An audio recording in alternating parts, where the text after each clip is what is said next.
समय की बात है। रिद्धि नाम की एक लड़की थी। उसका बचपन से बस एक ही सपना था, अमीर होना। माँ, अब मेरा कॉलेज पूरा हो गया है। अब तुम मेरे लिए लड़का ढूंढना शुरू कर दो। और हाँ, लड़का बहुत अमीर होना चाहिए। मैं बहुत अमीरी में जिंदगी काटना चाहती हूँ। अरे अगर ऐसा है तो तू खुद कोई नौकरी क्यों नहीं कर लेती? छी छी छी छी छी। भला क्यों नौकरी करने लगी? मैंने बचपन से ही अमीर होने का सपना देखा है और इतना मन मैंने कभी पढ़ाई लिखाई में नहीं लगाया जितना सजने संवरने में लगाया है, ताकि किसी अमीर लड़के को मुझसे प्यार हो जाए। वो तो वक्त ही बताएगा, मगर पैसा ही सब कुछ नहीं होता है। ओ प्लीज माँ, मुझे ये सब बेफिजूल की बातें मत बताओ। मुझे अमीर पति चाहिए, अमीर पति, बस। रिद्धि के माँ बाप उसके लिए एक बहुत अच्छे लड़के का रिश्ता लाते हैं, जो कि एक बड़ा इंजीनियर था। इस रिश्ते से रिद्धि भी खुश थी, क्योंकि अमीर पति पाने का उसका सपना सच हो गया था। दोनों शादी कर लेते हैं और खुशी खुशी अपने आलीशान फ्लैट में रहने लगते हैं। वाह, ये तो बिल्कुल वही जिंदगी है जैसी मैंने चाही थी। मैं सच में बहुत खुश हूँ। जिंदगी मजे से चल रही थी, मगर एक दिन सब कुछ उलट पलट जाता है। रिद्धि के पति की नौकरी चली जाती है और जब रिद्धि को ये बात पता चलती है तो उसके सर पर खून सवार हो जाता है। क्या तुम्हारी नौकरी चली गई?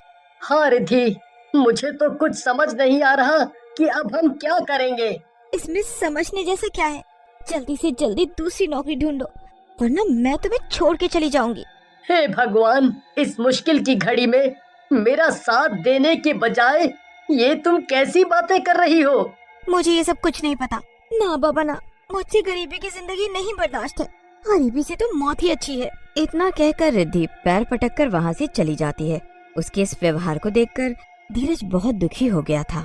अगले दिन से धीरज नौकरी की तलाश में लग जाता है। वो दर दर भटकता है, मगर उसे कोई भी नौकरी नहीं मिल रही थी। दरअसल मंदी का समय चल रहा था और इसलिए कई लोगों को नौकरी से हाथ धोना पड़ा था। हर तरफ नौकरी के लिए मारा मारी है। समझ नहीं आ रहा है कि अब क्या करूं। अगर बिना नौकरी के घर गया तो आज रिद्धि पक्का घर छोड़ के चली जाएगी। नहीं नहीं, ऐसा नहीं होना चाहिए। ये सब सोचते सोचते धीरज सड़क पार कर रहा था कि तभी एक बड़ा सा ट्रक आकर उससे टकरा जाता है। धीरज की उसी समय मौत हो जाती है और वो एक भूत में बदल जाता है। नहीं, ये क्या हो गया? मैं मर नहीं सकता हूँ। मेरी रिद्धि मुझे छोड़ के चली जाएगी। नहीं, कुछ भी हो जाए, मैं रिद्धि के साथ ही रहूंगा, चाहे उसके लिए मुझे कुछ भी क्यों ना करना पड़े।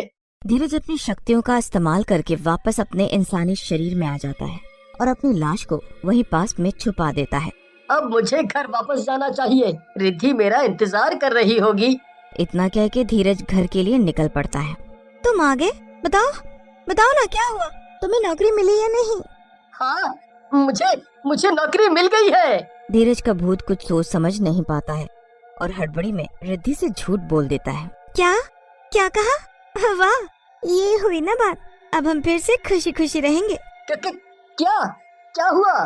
छी छी छी, ये अजीब सी बदबू क्यों आ रही है तुम्हारे पास से? क्या तुम किसी नाले वाले में गिर गए थे क्या? नहीं, ऐसा कुछ नहीं हुआ है। तुम चलो, मैं नहा लेता हूँ। दरअसल धीरज के भूत के पास एक डेड बॉडी जैसी बदबू आ रही थी, पर उसने रिद्धि का ध्यान इस बात से भटका दिया और दोनों सो गए। अगले दिन धीरज तैयार होकर नौकरी के लिए निकल गया।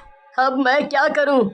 मैं भेष बदल के रिद्धि के साथ मरने के बाद भी रह सकता हूं, पर इस नौकरी नाम की बला का क्या करूं? मैं कहां से नौकरी लाऊं अब? धीरज ये सब सोच ही रहा था कि उसने देखा कि एक बहुत बड़ी कंपनी के मालिक की कार उसके सामने से गुजरती है। गाड़ी रेड लाइट पे रुकती है और तभी धीरज का भूत कार के ड्राइवर के शरीर में घुस जाता है। वो लोग कंपनी में पहुंच जाते हैं और धीरज ड्राइवर के शरीर से बाहर आ जाता है और मालिक का पीछा करने लगता है। अपने केबिन में पहुंचकर मालिक धीरज के भूत को देख लेता है। ठीक है, मैं तुम्हें नौकरी पे रखता हूँ, लेकिन तुम आज से नहीं बल्कि कल से काम पे आना। तुम मुझे अपने घर का पता दे दो, मैं तुम्हें बुलवा लूंगा। इतना सुन के धीरज अपना पता दे देता है और वहाँ से चला जाता है। उसके जाने के बाद मालिक ने चैन की सांस ली। हे भगवान, ये आज मैंने क्या देख लिया? मुझे तो अभी तक अपनी आंखों पर और कानों पे यकीन नहीं हो रहा है। जल्दी से इस भूत के घर जाके पता करता हूँ कि आखिर ये मामला क्या है। इसके बाद वो आदमी धीरज के घर जाता है और देखता है कि वहाँ धीरज एकदम आम इंसान की तरह बैठा था और रिद्धि घर के कामों में व्यस्त थी। वो आदमी बहुत देर तक धीरज के घर के बाहर छुपा रहता है और घर के अंदर जाने का मौका ढूंढता है। थोड़ी देर बाद धीरज का भूत घर से बाहर जाता है और तभी वो आदमी अंदर घुस जाता है। अरे अरे अरे अरे, कौन हो भैया तुम? ऐसे कैसे मेरे घर में घुसे चले आ रहे हो? निकलो यहाँ से। मेरी बात ध्यान से सुनिए, मेरे पास ज्यादा वक्त नहीं है। ये आदमी जो अभी यहाँ से गया है ये मर चुका है और भूत बन के भटक रहा है। क्या? ये क्या बकवास कर रहे हो तुम? मैं सच कह रहा हूँ, ये आदमी भूत है और सुबह मेरे ऑफिस तक आ गया था मुझसे नौकरी मांगने के लिए। मालिक रिद्धि को सारी बात बता देता है और रिद्धि के पैरों तले जमीन खिसक जाती है। फिर मालिक धीरज को वापस आता देखकर वहाँ से चला जाता है। क्या हुआ रिद्धि, ऐसे क्यों खड़ी हो? ये लो, जो तुमने मंगाया था मैं वो सब सामान ले आया। रिद्धि बिना कुछ बोले अंदर चली जाती है। धीरज के भूत को रिद्धि की चुप्पी अजीब सी लगी पर उसने ज्यादा कुछ सवाल जवाब नहीं किया। अगली सुबह धीरज ने देखा कि घर में बहुत भीड़ लगी है और उसके घर वाले भी आए हुए थे। अरे ये क्या, ये सब क्या हो रहा है? मम्मी पापा आप सब अचानक से यहाँ कैसे?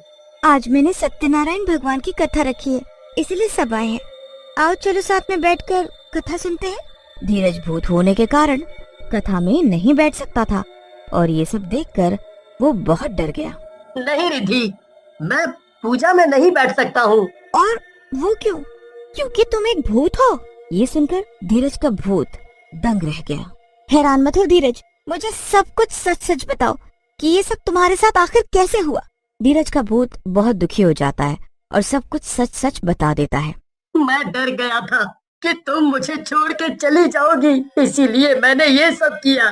मैं बहुत शर्मिंदा हूँ धीरज, मुझसे बहुत बड़ी भूल हो गई। मेरी ही जोर जबरदस्ती के कारण तुम नौकरी ढूंढने के लिए इतने तनाव में आए और तुम्हारी जान चली गई। मुझे माफ कर दो धीरज। रिद्धि फूट फूट कर रोने लग जाती है और धीरज के परिवार वाले उसे चुप कराने लगते हैं। मत रो रिद्धि, ये सब तो मेरे भाग्य में लिखा था, इसमें तुम्हारी कोई भी गलती नहीं है। मैं तुम्हें बताता हूँ कि मैंने अपनी बॉडी कहाँ छुपाई है। तुम उसे ढूंढ के उसका अंतिम संस्कार कर दो ताकि मेरी आत्मा को शांति मिल सके। जैसे तुम चाहते हो मैं वैसा ही करूँगी और एक बार फिर से मैं तुमसे माफी मांगती हूँ। इतना कहकर रिद्धि धीरज के भूत के गले लग जाती है और अगले ही दिन वो धीरज का अंतिम संस्कार कर देती है। गोलू एक बड़ा ही शरारती बच्चा था। उसकी माँ बचपन में ही कुछ बीमारियों के चलते गुजर गई थी और उसके पिता काफी लापरवाह किस्म के इंसान थे। वो शहर जाकर काम करते थे और कभी कभी ही घर आते थे। किसी बड़े के ना होने के कारण गोलू बहुत ज्यादा शैतान बच्चा बन गया था। वो हमेशा अपने मन की करता था और किसी की भी बात नहीं मानता था। उसे पूरी दुनिया में केवल अपने गणित के मास्टर से डर लगता था। एक दिन गोलू कुछ बच्चों के साथ गांव के मैदान में खेल रहा था। तभी गोलू को एक बच्चे पर गुस्सा आ जाता है और वो उससे कहता है, अरे ओ भोंदू लड़के, ये तू कैसे खेल रहा है? तुझे बॉल फेंकनी नहीं आती क्या? अगर तू ठीक से नहीं खेलेगा ना तो मैं तुझे यहाँ से भगा दूंगा। ये तो मुझसे कैसे बात कर रहा है गोलू? तुझे पता नहीं है क्या कि तू मेरे ही बैट से खेल रहा है? एक तो मैंने तुझे अपना बैट दिया, ऊपर से तू मुझे ही भोंदू बोल रहा है। चल मेरा बैट वापस कर। क्या तू गोलू से भिड़ेगा? तेरी इतनी हिम्मत? हाँ तो तू क्या कहीं का दादा है क्या? चल अब जल्दी से मेरा बैट वापस कर, मैं तुझे अपने साथ नहीं खिलाऊंगा। इतना कहकर वो लड़का गोलू से अपना बैट छीनने के लिए उसकी तरफ बढ़ता है, मगर बाकी बच्चे उस लड़के को रोकने लगते हैं, लेकिन वो अपने आगे किसी की भी नहीं सुन रहा था। गोलू को ये सब देखकर बड़ा गुस्सा आया और उसने बैट घुमाकर उसी बच्चे को मार दिया। लग गई। अब बता कैसी रही? बड़ा आया था मुझसे बैट वापस लेने वाला। गोलू से पंगा बहुत महंगा पड़ता है, समझा? मैं तुझे छोड़ूंगा नहीं गोलू के बच्चे। मैं घर जाकर अपनी माँ को सब बता दूंगा, फिर वो तेरे पिताजी के पास जाएंगी। देखना अब तेरी कैसे कुटाई होगी। अरे पिताजी तो अगले महीने से पहले वापस नहीं आने वाले। जा, तुझे जो करना है कर लेना, मैं किसी से डरता नहीं हूँ। ठीक है, तो मैं कल स्कूल में गणित के मास्टर से तेरी शिकायत करूंगा, फिर तुझे मजा आएगा। गोलू ये बात सुनकर डर गया और वहाँ से दुम दबाकर भाग खड़ा हुआ। गणित के मास्टर को देखकर ही गोलू डर से कांपने लगता है। वो चुपचाप अपने घर में जाकर छुप गया। अगले दिन जब वो स्कूल गया तो मास्टर ने उसे क्लास में घुसने से पहले ही रोक दिया। क्यों गोलू, मैंने सुना है कि तुम बहुत बड़े दादा हो और बाकी सभी बच्चों पे अपनी दादागिरी चलाते हो, क्या ये सच है? वो मास्टर जी, मेरी गलती नहीं थी, उसी ने पहले झगड़ा शुरू किया। चुप हो जा, मुझे बहुत अच्छे से पता है कि किसकी कितनी गलती रही होगी। मैं तुझे बहुत अच्छे से जानता हूँ। अब तेरी सजा ये है कि तू सबके सामने मुर्गा बनेगा, और वो भी पूरे पीरियड के लिए। उसे रह रहे के उस बच्चे पे बहुत ज्यादा गुस्सा आ रहा था जिसने उसकी शिकायत की थी। उस बच्चे का नाम रोहन था और वो बहुत धनी सेठ का बेटा था। गोलू रोहन से हमेशा से ही बहुत चिढ़ता था। छुट्टी के बाद गोलू घर जाते जाते खुद से कहता है, आज तो मेरी बहुत बेइज्जती हुई है। कुछ भी हो जाए, मैं उस रोहन के बच्चे को छोड़ूंगा नहीं। उसकी वजह से मुझे इतनी सजा मिली। गोलू मन ही मन गुस्साता रहता है और एक दिन गोलू रोहन से बदला लेने के लिए घर से निकल पड़ा। वो सीधा मैदान में जा पहुंचा जहां सब बच्चे खेल रहे थे। अरे वो देखो, गोलू आ रहा है। क्या हुआ गोलू, तेरी दादागिरी का भूत उतर गया क्या? हाँ, कुछ ऐसे ही समझ ले रोहन। वैसे ये तेरे हाथ में क्या है? ये तो मेरी नई गुल्लक है। वैसे अभी भी इन सबको यही तो दिखा रहा था। ये मेरे पापा शहर से लेकर आए हैं। गोलू रोहन की गुल्लक देखते रह जाता है। उसे वो गुल्लक बहुत ज्यादा पसंद आती है। वो मन में ठान लेता है कि रोहन की गुल्लक उससे वो छीन लेगा। इससे रोहन रोएगा भी और गोलू का बदला भी पूरा हो जाएगा और गोलू को नई गुल्लक भी मिल जाएगी। वाह, ये तो सच में बहुत अच्छी गुल्लक है। हाँ ठीक है, अब ला मेरी गुल्लक मुझे वापस कर। रोहन गोलू से गुल्लक वापस छीन लेता है। गोलू को रोहन पे बहुत ज्यादा गुस्सा आता है और वो उससे गुल्लक फिर से वापस ले लेता है और तेजी से भागने लगता है। रुक जा गोलू, रुक जा, भागना बंद कर, मुझे मेरी गुल्लक वापस कर। गोलू बहुत तेजी से भाग रहा था और तभी सामने गांव की नदी आ गई। अरे ये क्या, नदी? अब मैं क्या करूं? आगे कहाँ जाऊं? यहाँ से तो रास्ता बंद है। फंस गया ना गोलू के बच्चे। अब चुपचाप मुझे मेरी गुल्लक लौटा दे, वरना तुझे इसी नदी में धक्का दे दूंगा। गोलू रोहन की गुल्लक देने से मना कर देता है। गलती से रोहन से गोलू को धक्का लग जाता है और वो नदी में गिर जाता है। अरे ये क्या, ये तो गोलू नीचे गिर गया। अब मैं क्या करूं? मुझे तो तैरना भी नहीं आता है। जल्दी से चलकर किसी बड़े को लाता हूँ। रोहन भागते हुए किसी को बुलाने जाता है लेकिन गोलू डूबकर मर जाता है और एक भूतिया बच्चे में बदल जाता है। उसके हाथ में अभी भी रोहन की गुल्लक थी। उसे रोहन पर बहुत ज्यादा गुस्सा आ रहा था। गोलू का भूत गुस्से में रोहन के घर की तरफ चल पड़ा, लेकिन रोहन के घर पर तो ताला लगा हुआ था और वहाँ पर कोई भी नहीं था। फिर भूतिया बच्चे को रोहन का एक दोस्त दिख गया जिसका नाम मोनू था। वो गोलू के भूत को आते देखकर डर गया और भागने की कोशिश करने लगा, लेकिन भूत ने उसे पकड़ लिया। कहाँ भाग रहा है तू? तेरा दोस्त रोहन कहाँ है? अरे अरे मुझे जाने दो गोलू भाई के भूत, मैंने कुछ भी नहीं किया है। अच्छा, तुम सबने मिलकर मेरी कितनी शिकायतें की है और कितनी बार मुझे तुम लोगों की वजह से सजा मिली और मुर्गा भी बनना पड़ा। और सबसे बड़ी बात, तू उस रोहन का दोस्त है और वो मेरा दुश्मन है, और दुश्मन का दोस्त भी दुश्मन होता है। क्या? दुश्मन दोस्त क्या? देखो मुझे कुछ भी समझ नहीं आ रहा है, मुझे जाने दो, मुझे बहुत डर लग रहा है। ठीक है ठीक है, एक शर्त में मैं तुझे छोड़ दूंगा। तुझे इस रोहन के बच्चे को पकड़ने में मेरी मदद करनी पड़ेगी। वो अपने घर में नहीं है, इसका मतलब कि वो कहीं और जाकर छिप गया है और मैं उसे ढूंढना चाहता हूँ। क्या? कैसी मदद? तू बाकी सभी बच्चों के पास जा और उनसे कह कि रोहन को ढूंढना है। अगर तुम सब मिलकर ढूंढोगे तो वो जल्द ही मिल जाएगा, लेकिन ध्यान रहे किसी को भी पता नहीं चलना चाहिए कि मैं उसे ढूंढ रहा हूँ। अगर तूने किसी को भी मेरे बारे में बताया तो तेरी खैर नहीं, समझा मोनू के बच्चे? मोनू डर जाता है और ठीक वैसा ही करता है जैसा गोलू का भूत कहता है। सारे बच्चे मिलकर रोहन को ढूंढने में लग जाते हैं। कुछ देर बाद मोनू रोहन को पकड़कर भूत के पास ले जाता है। भूतिया बच्चा रोहन पे हमला करने ही वाला था कि तभी पीछे से मास्टर जी आ जाते हैं। उन्हें देखकर गोलू का भूत डर जाता है। मास्टर जी आप यहाँ? हाँ मैं यहाँ। गोलू के बच्चे, तू तो भूत बनने के बाद और भी ज्यादा शैतान हो गया। चल जल्दी से मुर्गा बन जा। क्या? अरे मगर क्यों? मैंने कुछ भी नहीं किया मास्टर जी।